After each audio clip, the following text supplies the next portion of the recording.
thinking last night, and we should definitely reopen the case with the bar owner, Jefferson. Yeah, definitely, man. You could probably talk about it with me in the car or after. But let me just finish my Alchemist essay that was due yesterday, and then we can head to the bar where the crime happened. Okay, go right ahead. Yeah, thanks, man. See ya.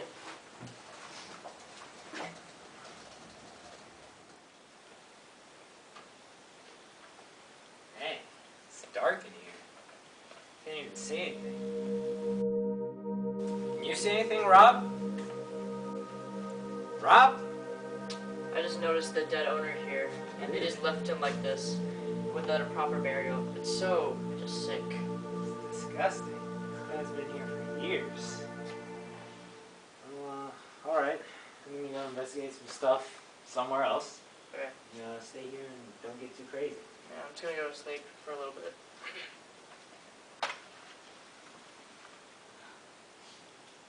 2 hours later.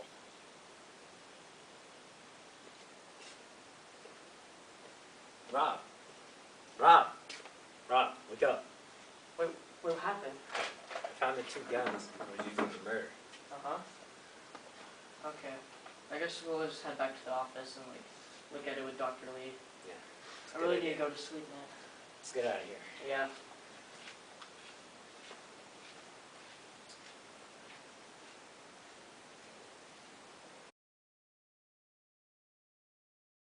Okay, so Rob, you're the new guy in town, right? Yeah.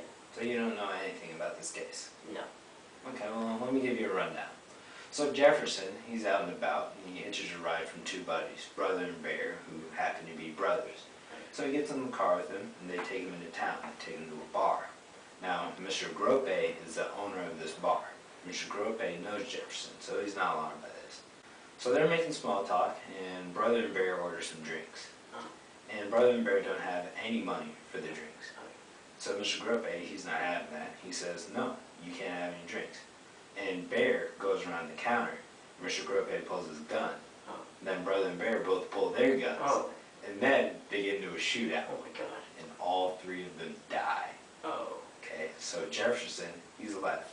He's the only one left. He's sitting there, 3 dead bodies, and he's a little slow too. You gotta keep that in mind. So he has no idea what to do. He panics. So he takes a drink, cools his mind, and then he steals money from the cash register, and that's when they catch him, red-handed.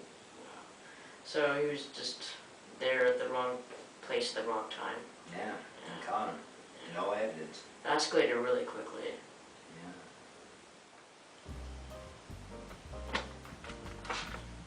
Yeah. Welcome, boys. Hey, Mr. Grope. Hey. Do we have 2 vodkas? Oh yeah, sure, let me get it. That'll be $7 for today. Oh, if you just put on the tab, we'll pay you back. We don't do that here, I'm sorry. Come on, I need this. No, we don't do this at a fine establishment. Grope will pay. No, I'm sorry, I don't do that. Mr. Wait, what? I need this. No, you don't. Vodka. No, you don't. Hey! Ah! No!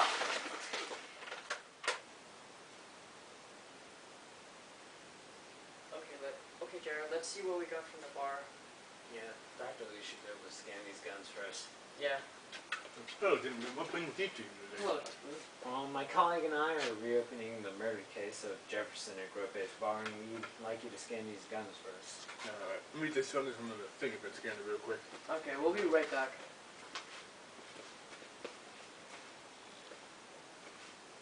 Two hours later. Hello, Dr. Lee. What do the results say?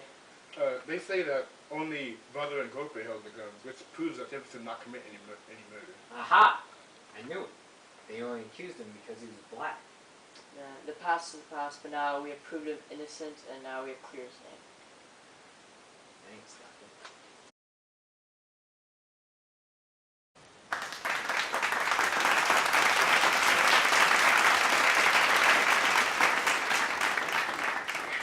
Welcome to my show, boys. Thank you Thanks for having us.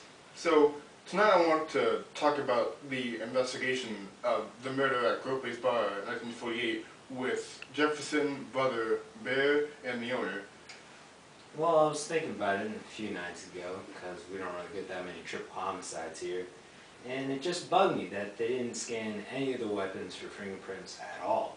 So I figured, why not reopen this case to at least say this guy's name? And what about you, Bob? Well, I just started investigating, and whenever I went with Jared to go investigate the bar, in the car ride and after, he was telling me how absurd the reason he got accused for the crime, and they didn't use any serious evidence. So this Jefferson guy, what was he like? Well, for the times, he was average. He was a young, 21-year-old, uneducated field worker.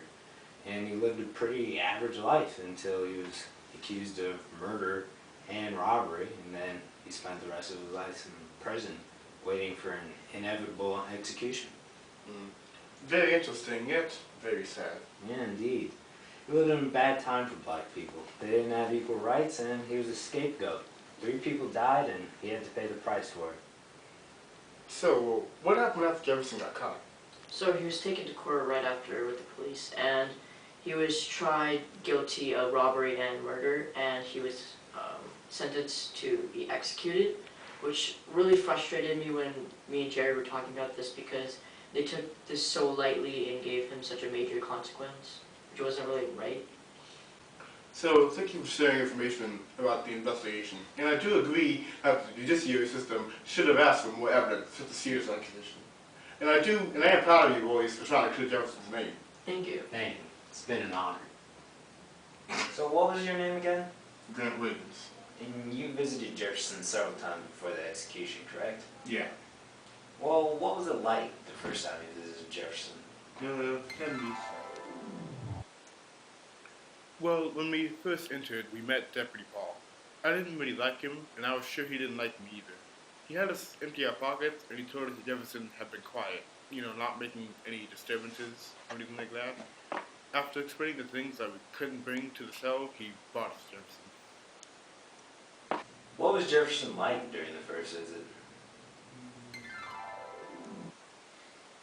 For a while, he didn't really respond to anything we said until Miss Emma, his godmother, offered him some of the fried chicken. But then he said that it didn't matter, that chicken and dip were all the same for him for some reason. And after that? Well, and then he started asking about me. He asked if I was with them and if I was going to check that switch. Miss Emma asked what he meant, but he wouldn't answer us. We left after that, and the next couple of visits pretty much went the same way. Did you ever make any progress? Yeah. After I started visiting Jefferson by myself, I was able to have real conversations with him. He thought of himself as a hog that we were fattening up to kill. Once the execution date was set, though, that was when I was able to really get through to him. I bought him a radio so we could have some connection to the outside world, and a notebook so we could finally write his thoughts down. I was even able to convince him to face his execution with dignity as a representation of black discrimination. But I myself refused to see his execution. Alright, that should be everything we need. Thank you for your time. You're welcome. We gotta keep looking. There's definitely more to this case than we thought. I keep telling you, Jared, we've been over this place many times. There's nothing left. I have to go home to study for my alchemist test that I haven't started studying for. That's your fault. If we stop looking, the case could go dry. So keep looking. Okay.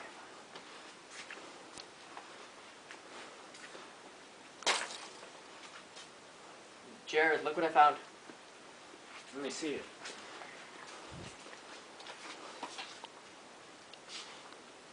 You could definitely use this. Yeah. You still need me, or I can go? No, Alright. See you, Jared. bye. Dear Mr. Wiggin, I know you said to write some, but I don't know what to do because I ain't never done this before. I'm sorry about what I said about your girl, Mr. Wiggin. I was angry and you was pushing me, but that ain't no excuse. I'm eating now. Tell Nan the food's good.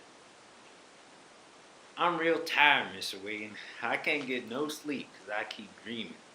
I'm just walking and walking and walking forever, Mr. Wiggin. I see a door in the distance, but just before I get there, I wake up every time. Easter soon, though, so that's good.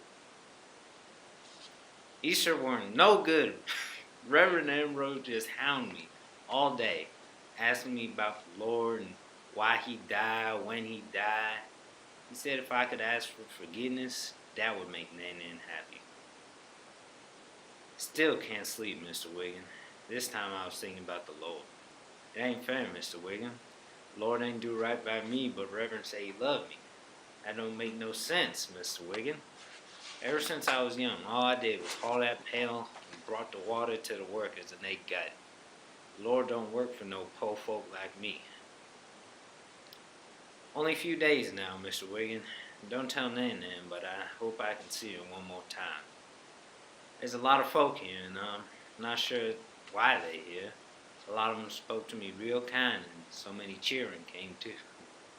They prayed for me, and they say the Lord looking out for me. It was real kind of them to come visit.